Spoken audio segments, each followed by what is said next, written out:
ઇટલીના એક શહેરમાં લોકો ઘરની બહાર નહીં નીકળી શકે કારણ કે ત્યાં અંબાણી સાહેબના સુપુત્રના લગ્નની ઇવેન્ટ્સ ચાલી રહી છે. જ્યારે એ ડિનર ચાલતું હશે ત્યારે શહેરના લોકો પોતાના ઘરમાંથી બહાર નહીં નીકળે, આ પ્રકારનું ઇન્ફ્લુઅન્સ ગુજરાતીઓ ધરાવે છે. એવા ઇન્ફ્લુએન્શિયલ ગુજરાતની અંદર આપણે રાજકોટના ઇન્સિડન્ટની વાત કરવાનું બંધ ના કરી દઈએ એ માટે શું થાય? ટેલ મી. ગઈકાલે દિલ્હીની અંદર 52 ડિગ્રી ટેમ્પરેચર થઈ ગયું. હમણાં અંબાણી સાહેબના સુપુત્રના લગ્નની તૈયારીઓ અને પછી લગ્નની ડેટ્સને કારણે એના કવરેજની વાતો આપણે જોઈશું. વર્લ્ડ કપની શરૂઆત થશે અને એ બધાની વચ્ચે આપણે ગુજરી ગયેલા એ બાળકોને ભૂલી જઈશું જે આગમાં હોમાઈ ગયા છે. એને માટે કોણ જવાબદાર છે? એને માટે સત્તા ભલે જેટલી પણ મહેનત કરતી હોય તે કરે. જેને પોતાને લાગતું હોય કે અમે સ્કેપગોટ બની રહ્યા છે એ બધા ભલે કોઈ ખૂણામાં રડે, પણ ઓવરઓલ ખરેખર આ પરિસ્થિતિ વિચારવા જેવી છે. આપણા જ ભારત દેશની અંદર તમિલનાડુમાં કુંભકોણમ કરીને એક ડિસ્ટ્રિક્ટ છે. આ ડિસ્ટ્રિક્ટની અંદર એક શાળામાં 94 બાળકો આગમાં મૃત્યુ પામેલા. આ બાળકોની ઉંમર હતી 3 વર્ષથી 5 વર્ષની વચ્ચે. આપણા અમદાવાદની એક જર્નલિસ્ટ પ્રીતિ દાસ 15 દિવસ સુધી એ ગામમાં રહી હતી. એની સાથે મારી વાત થઈ ત્યારે એણે મને જણાવ્યું કે દેવકી, રોજ સાંજના 5:30 થી 6 આ ગામના લોકો ભેગા થઈ અને મેઇન 4 રસ્તા ઉપર આવે, જોર જોરથી પોતાના ડ્રમ્સ વગાડે અને કહે કે અમે ઘરમાં દીવો નહીં કરીએ જ્યાં સુધી અમારા ઘરના દીવાઓ જેમણે બુઝાવી દીધા એમને પનિશમેન્ટ નહીં થાય. આ પનિશમેન્ટ કોઈ માણસ માટેની નથી, આ આખા બેદરકારીના વિચાર પ્રત્યેની છે, સ્વભાવ પ્રત્યેની છે. આ બેદરકારી જે છે એ આપણે ગુજરાતના અનેક સ્થળો પર અનેક જગ્યાએ અત્યારે એક્ઝિસ્ટ કરતી જોઈ રહ્યા છીએ.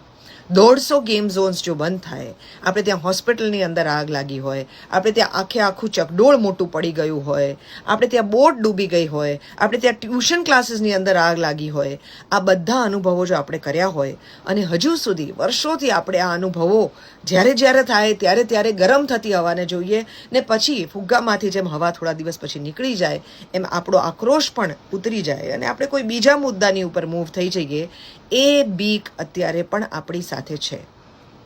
એક બહુ બીજો અગત્યનો મુદ્દો છે એ છે કે આપણી પાસે સમાજમાં અત્યારે અનેક ઇન્ફ્લુઅન્સર્સ છે, જે ઇન્ફ્લુઅન્સર્સ આપણને જીવન સારી રીતે કેવી રીતે જીવવું એ શીખવાડે છે, સારા કપડાં કેવી રીતે પહેરવા, સ્કિન સારી કેવી રીતે રાખવી, કયો ફોન ખરીદવો, આ બધી વાતોમાં પોતાનું ઇન્ફ્લુઅન્સ સમાજ સુધી પહોંચાડે છે.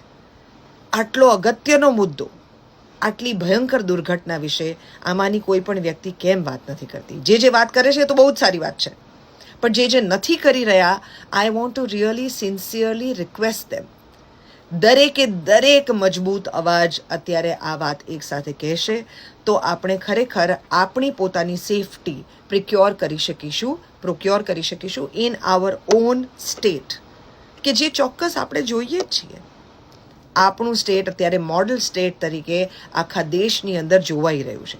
એ વખતે સેફટીના મામલામાં આપણે ઇન્ડિયામાં નંબર 1 છીએ એવું કહેવડાવવાની આપણી પોતાની ઈચ્છા નથી. ભારત દેશના સૌથી વધુ ધનિક લોકો આપણી પાસે અહીંયા છે. અમદાવાદમાં, રાજકોટમાં, મોરબીમાં, સુરતમાં the biggest rich people are there. શું એ લોકો પણ પોતાની પોલિટિકલ સ્ટ્રિંગ્સ ખેંચીને આપણને એક વધુ સેફ સ્ટેટ બનાવી શકે એવું ઇન્ફ્લુઅન્સ પોતાનું નથી વાપરી શકે? ધ ડિસ્કશન મસ્ટ કન્ટિન્યુ, કારણ કે આપણને એ બીક છે જ. મારી સાથે પણ કદાચ એવું થશે કે કાલ સવારે મારે કોઈ બીજા વિષય ઉપર તમારી સાથે વાત કરવાની આવશે, પણ આ વિષય વિશે સતત એક પછી એક કોઈ, જે રીતે મેરેથોનમાં બેટન પાસ થાય છે એવી રીતે હું આજે એક બેટન પાસ કરું તો બીજું કોઈ ઇન્ફ્લુઅન્સર, બીજા કોઈ ઇન્ફ્લુએન્શિયલ લોકો સોસાયટીના આ બેટન લેવા તૈયાર છે. થોડા દિવસ બીજા કોઈ બેટન લે, પછી પાછું કોઈ બીજાને પાસ ઓન કરે, પણ વાત બંધ ના થઈ જાય એટલી માત્ર મારી રિક્વેસ્ટ છે. દેવકી કે સાથ, जनहित में जारी.